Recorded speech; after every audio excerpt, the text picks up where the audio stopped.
We all think we know the Pokemon world. It's a place of adventure, of catching and battling, a world that seems to operate on rules we can understand. But what if I told you that entire reality is just a thin, fragile illusion, a picture painted on a canvas of pure space, held together by a lonely, cosmic god? And what happens when a threat appears from the one place that God can't control? A shadow that starts to bleed from a twisted dimension, threatening to rot the very fabric of existence. This is the strange and dark story of Palkia, the god of space, and the day its incredible power was pushed to the absolute limit. Before there was anything, there was just a huge, quiet nothing. Then, an egg appeared. From it hatched the first Pokemon, Arceus, who began to build a universe out of the chaos. To keep it all from falling apart, it created 3 beings to manage the laws of physics. Dialga to control time, Palkia to master space, and Giratina to rule over antimatter. While Dialga's birth started the cosmic clock, it was Palkia that actually gave the universe shape. Legends from the ancient Hisui region say that when Palkia was born, the very concept of walls vanished, creating a sky that just stretches on forever. Think about that for a second. Before Palkia, there was no here or there. No distance, no direction. Palkia is the space between things. They say its every breath makes reality more stable. It's not just some powerful creature, it's a living, breathing dimension. But being a pillar means you don't move. Being a foundation means you're usually alone. After its work was done, Palkia went to live in a dimension it created for itself, a gap in the spatial dimension that runs parallel to ours. Now, this isn't some grand palace. The lore describes its true home as a place in shreds, like ribbons, a chaotic, messy reality that only a being like Palkia could even exist in. Here, it lives in its true, powerful origin form, a centaur-like shape that some say is meant to copy its creator, Arceus, maybe as a way to one day steal its power. Paracenture as ready interest. From this lonely throne of torn-up space, Palkia does its job. It's a silent guardian, making sure the walls between our dimension and all the others stay strong. The ancient Pearl clan worshipped it as a deity, Almighty Sinnoh, the lord of vast space. But for all that power, it lives a life of total isolation. We can't really study it, and we definitely can't understand what it wants. It's a god, but a solitary one. And the few times it shows up in our world, it's usually because something is about to go catastrophically wrong. Its relationships with its siblings are explosive, to say the least. When Palkia's space and Dialga's time clash, it's like a chemical reaction that blows up the lab. Their fights are famous for the sheer destruction they cause. We've seen their arguments nearly tear cities apart, like what almost happened in Alamos Town. They just don't get along. Their very natures are opposed. And then there's Giratina, the renegade, banished by Arceus to the twisted distortion world for being too violent. Giratina is always watching from its bizarre realm, a place where time doesn't flow and space is unstable, just waiting for a crack in reality it can use to its advantage. For longer than we can imagine, Palkia has kept this delicate balance. It breathes and space holds together. It watches and the dimensions stay separate. But the silence is about to be broken. A new threat is coming. One that doesn't just knock on the door.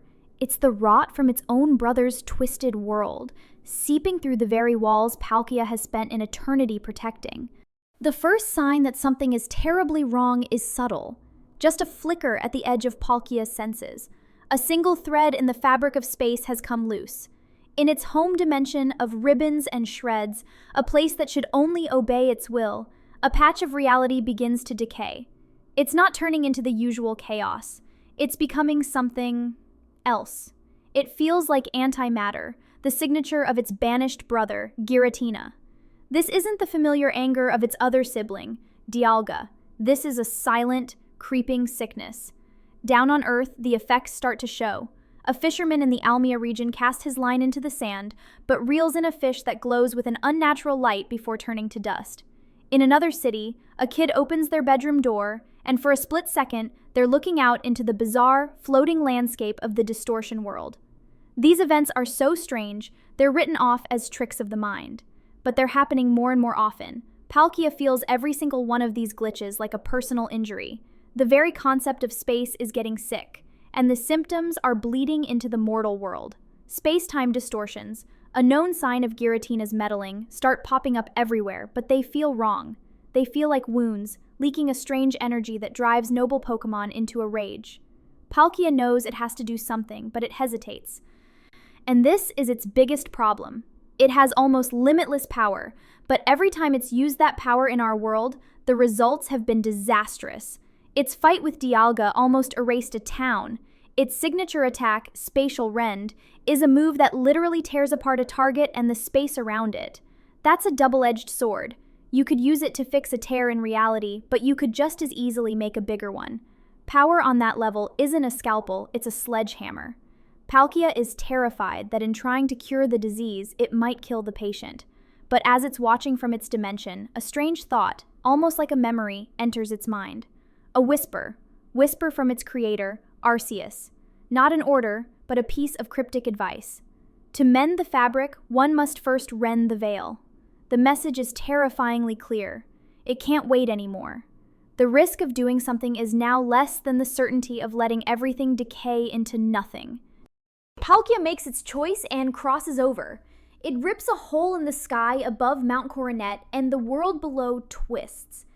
Gravity goes haywire, pulling clouds into bizarre vortexes. The air buzzes with energy as Palkia appears at the Spear Pillar, the ancient gateway between its world and ours. Just by being there, it stabilizes the worst of the distortions around it. But that's just a temporary fix. It has to find the source. Palkia follows the trail of corrupted space, the unmistakable signature of the distortion world, and each stop reveals another piece of a truly horrifying puzzle. It finds a forest where the space between the trees has collapsed, mashing them together into a solid, impassable wall of wood. It sees a river flowing backward, its water defying all known physics. This isn't random chaos. These changes feel intelligent, almost deliberate. And every time Palkia uses its power to fix things, it feels a familiar, malevolent mind pushing back.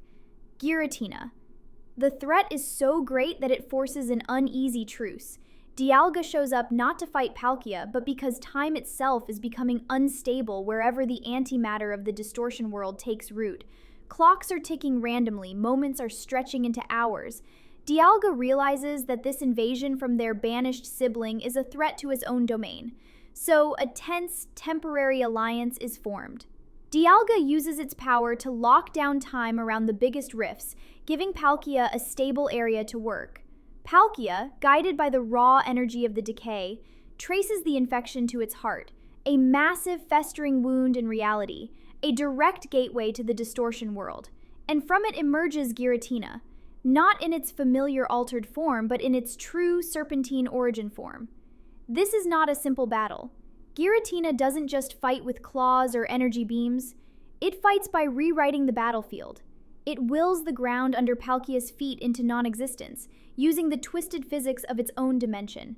To fight back, Palkia has no choice but to unleash Spatial Rend. The attack slices through the corrupted reality, temporarily severing Giratina's connection. But every time Palkia uses the move, reality flickers like a dying light bulb.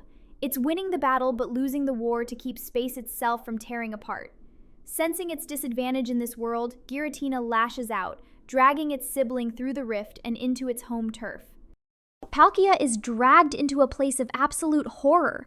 This is the distortion world, a dimension of antimatter where the laws of physics aren't just broken, they were never written in the first place. There's no up or down, no light or dark, just the sickening feeling of being unmade.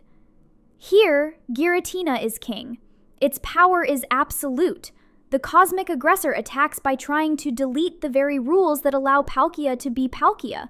Palkia feels its own form starting to fray, its connection to the concept of space getting weaker. It is being erased, and in that moment of pure desperation, Palkia finally understands that cryptic message. To mend the fabric, one must first rend the veil.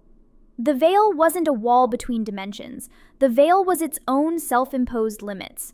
To fight a god of antimatter in a world without rules, Palkia had to do the same. It couldn't just be the god of space. It had to become space itself. Palkia makes a terrifying choice. It unleashes the full, raw power of its true self, letting go of its physical body and transforming fully into its origin form, a storm of pure spatial energy. It doesn't just use spatial rend, it becomes spatial rend. A massive explosion of reality-bending power erupts from its core. For a terrifying moment, the fundamental forces of space and antimatter are locked in a battle for dominance, two opposite definitions of what it means to exist. Pushing its power past every known limit, Palkia risks destroying itself. It can feel its own essence tearing apart, but instead of trying to destroy Giratina, it does something else. It focuses all its energy not on its sibling, but on the rift between worlds. With one final titanic effort, Palkia weaves a patch made of infinite looping space. It creates a seal you can never break, because every direction just leads you back to where you started. It hasn't killed its brother, it has quarantined it, reinforcing the prison Arceus built an eon ago. So we're talking about a force that can actually corrupt reality itself, something that even has a god like Palkia worried. What do you think Giratina's plan is? Is this an accident, or is it actively trying to invade our world and claim it as its own? Let me know your theories in the comments. I read all of them. Okay, now let's get back to the story. The immediate threat is gone. The distortions across the Pokemon world stop. Reality heals itself, leaving behind nothing but frightening new legends. Palkia, exhausted and forever changed, returns from the edge of the distortion world. It won, but it had to break the fundamental rules of its own being to do it. The scars of this fight aren't on its body, they're woven into the fabric of space itself. The universe is safe, but it's also more fragile. The wall between our reality and the twisted world of antimatter has been damaged and hastily repaired.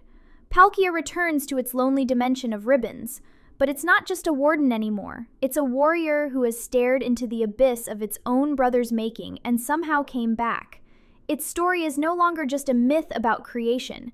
It's now a grim warning that the balance of reality is far more delicate than anyone ever imagined. And this leaves us with a deep and unsettling question. Palkia faced its own sibling, a god of antimatter banished for its violent nature. If Giratina was only contained once more, can there ever be true peace? Or is it just waiting in its distorted prison for the day the walls of our world start to decay once more?